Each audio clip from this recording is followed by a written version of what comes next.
Hey everybody, how's it going? Today we're going to be going over and showing you how to install the Stealth Hitches hidden rack receiver here on our 2013 BMW 3 Series convertible. So this is what our trailer hitch is going to look like installed on our 3 Series here, which brings us to the main feature of this Stealth Hitch, and that it's completely hidden when not in use. Everything is going to be tucked away behind the bumper here, so we don't have to worry about any bulky cross tubes hanging down below, affecting our ground clearance and taking away from the overall look of the vehicle. We also don't have to worry about the receiver tube as well. Everything is completely hidden, therefore we have a 100% factory finish when we're not towing or hauling. So we have two different options here for the Stealth Hitch. We have the rack receiver option, which just comes with this here. This is going to be a 2" by 2" receiver tube that's going to be designed for use with your hitch mounted accessories such as bike racks and cargo carriers. You cannot tow with this. And then we also have another version of this kit that we can tow with, and it comes with both the ball mount with integrated 2" hitch ball as well as the rack receiver.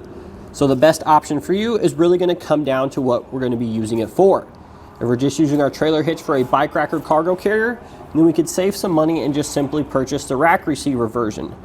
But if we were going to be using a bike rack and cargo carrier and towing, or just towing, in that case we would want to purchase the one that comes with the towing kit. I'd also like to point out that this is a complete towing kit that has everything you need to tow a trailer, including the lights. So how this is going to work, it's very simple. What we're going to do is we're going to grab the accessory that we're going to be using. Whether we're going to be towing a trailer, we would obviously grab our ball mount, or if we're just hooking up a bike rack, we would just grab the rack receiver. And all we do is basically just line it up. We have this circular here that's going to line up with the round opening here in the latching mechanism, and basically just peek under here so you can see where you're sticking it, and then you're just going to use your palm at the very bottom of the accessory and push straight up until you hear it lock into place.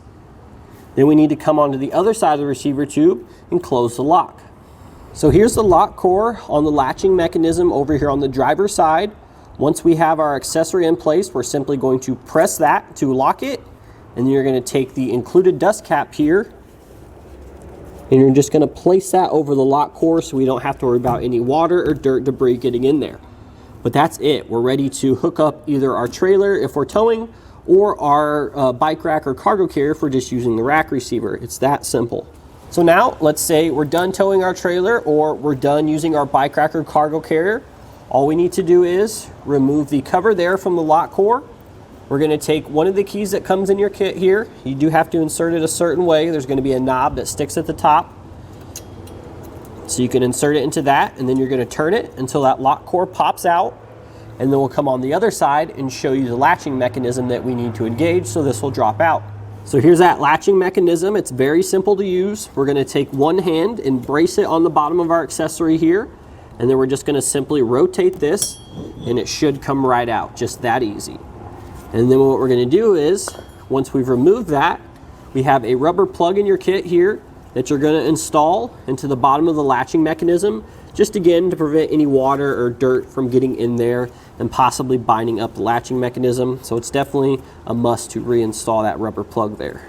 So in regards to the rack receiver here, it's going to have a standard 2" by 2" receiver tube opening, and this is going to allow us to use a wide variety of bike racks and cargo carriers. We have plenty to choose from here at eTrailer.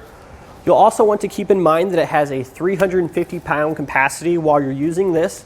Therefore, you really shouldn't have any issues for a cargo carrier maxed out, or even for bikes. Now, granted, I would like to say that you are still limited by the vehicle. So the vehicle may have a lower tongue weight rating than this particular trailer hitch because they are tested separately. And if that's the case, you would have to abide by the lower of the 2 rated components, whether that's the hitch or the vehicle. So now we got a couple measurements for you guys here. The first one is just going to be the ground clearance. So the distance from the ground to the bottom edge of the rack receiver, which is going to be right at about 8 1/4 inches.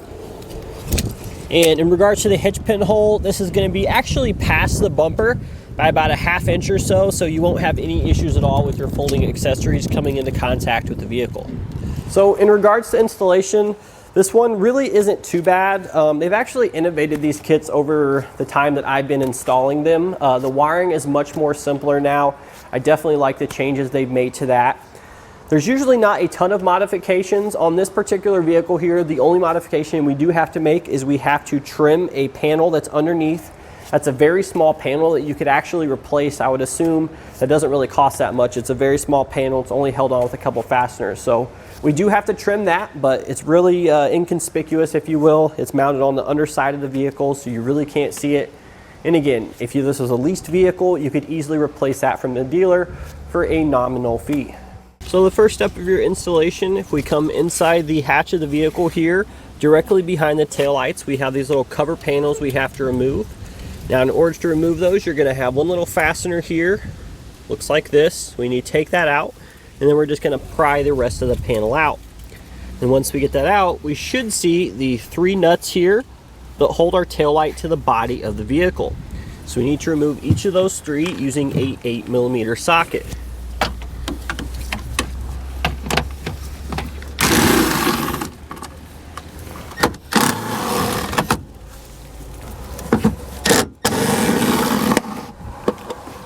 And once we get each of those 3 nuts out, we should be able to pop the taillight.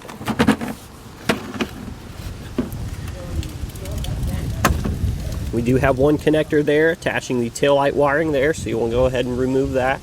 And then we'll just simply repeat that same thing on the other side. So next thing we're going to do is we're going to come outside the vehicle here. We're going to be looking for this removable panel. So we need to go ahead and pry that out. We're going to be using a pick tool, just like so. And that is going to reveal a torque screw, which we'll remove with a T25 Torx bit. So we have one of those on each side. We need to remove them both. So next we need to come inside the wheel well here. We have 3 screws, one at the bottom, one in the middle, and one more at the top. So these are just simply holding the fabric to the inside of the fender.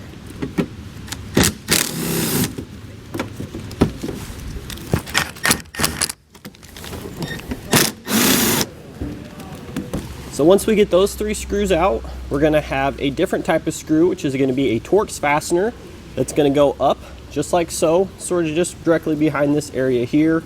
We're going to need a T20 Torx bit to get that out.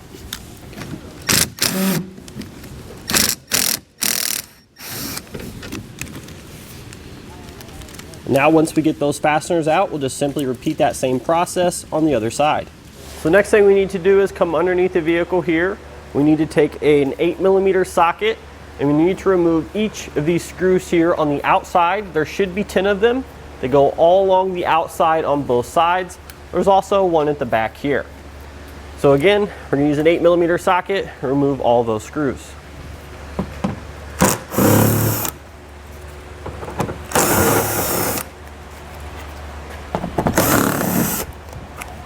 Now we're going to switch over to a 10mm socket and remove the 4 screws here in the center.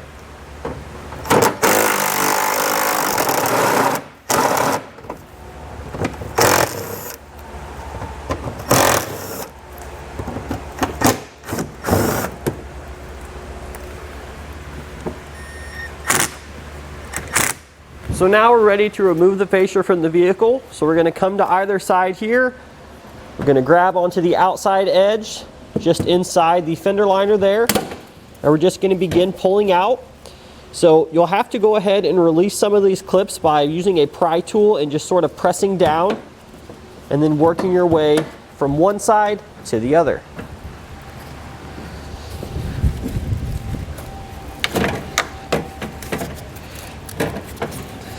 So for these 2 sections here, these little clips that go into the fasteners that are attached to this little plastic shroud, what we did is we just took a trim panel tool, we just slid them under this and above the bumper there and just pressed down on that little tab there, and then we were able to release those without breaking them. And then once we get both sides unhooked, we should be able to pull outward away from the vehicle. You're not going to be able to remove it entirely yet, because we are going to have some sensors on the inside here we need to unplug. There's going to be a couple of them. You're just going to simply press down on that tab and then pull straight back.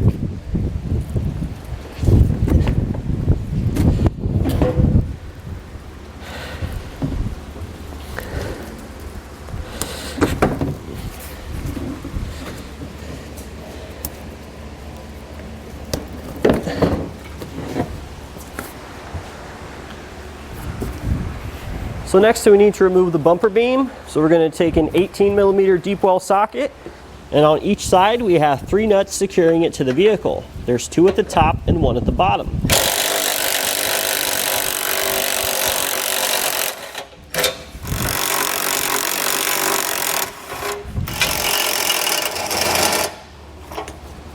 Now with our nuts removed, we should just be able to pull the bumper beam straight out and off the vehicle. So now once we have the bumper beam off, we can take our hitch assembly here and set it into position on the vehicle, resting it on the studs.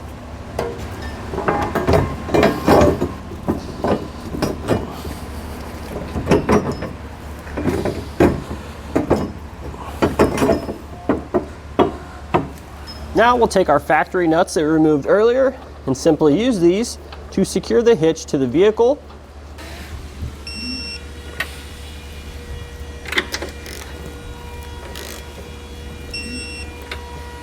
So the next thing we need to do is install our latching mechanism that looks like this.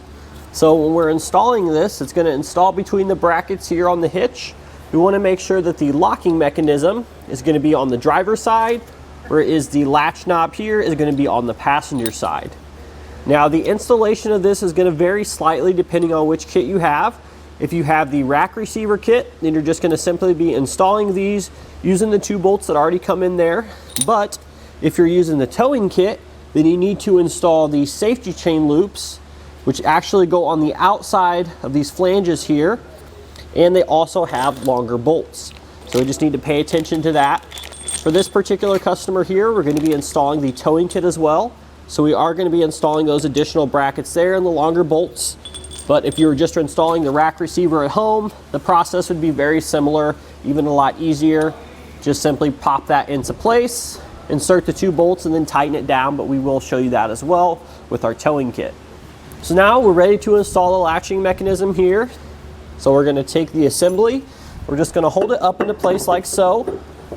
And then if you have the towing kit, we're going to take our bracket here. So you're going to notice there's 2 holes at the top. Those are obviously going to line up with the 2 holes at the top of our flange. But we also have that oblong hole at the bottom. That needs to be facing the back. And over here on the latching side, you do sort of have to manipulate the bracket around that mechanism there. I forget which way you have to come over there first.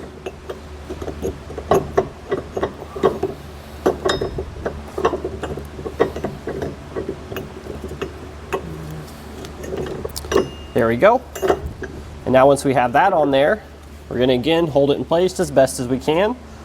We're going to take one of our bolts, and again we're using the longer bolts here, and then we're just going to simply slide that through like so. And on the other side, pretty much the same process in reverse, but this side we don't have to worry about the latching mechanism as much.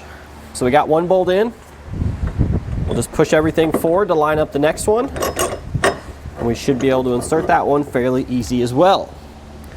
Then we'll take our lock nuts here, we'll thread those on, and now we can tighten and torque these 2 bolts down to the specifications in your instructions using a 15/16 inch wrench and socket.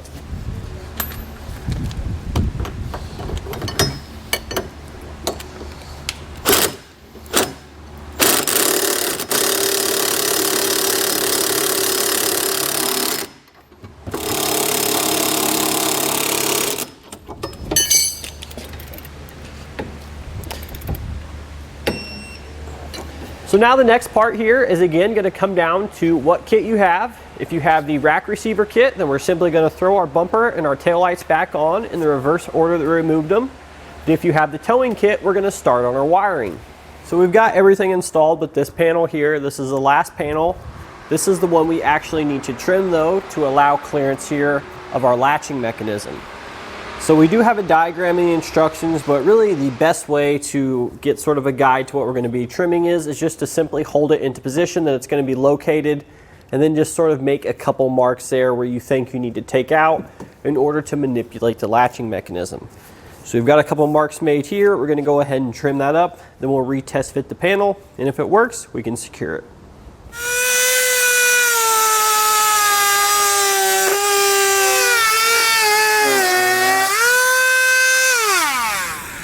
So we've got our panel test fit here. As you can see, we have plenty of room to manipulate the latching mechanism. Therefore, we've done enough trimming. We'll go ahead and re-secure it now in the same fashion that we removed it. And that's going to do it today for our look and installation of the Stealth Hitches Hidden Rack Receiver with Towing Kit here on our 2013 BMW 3 Series convertible.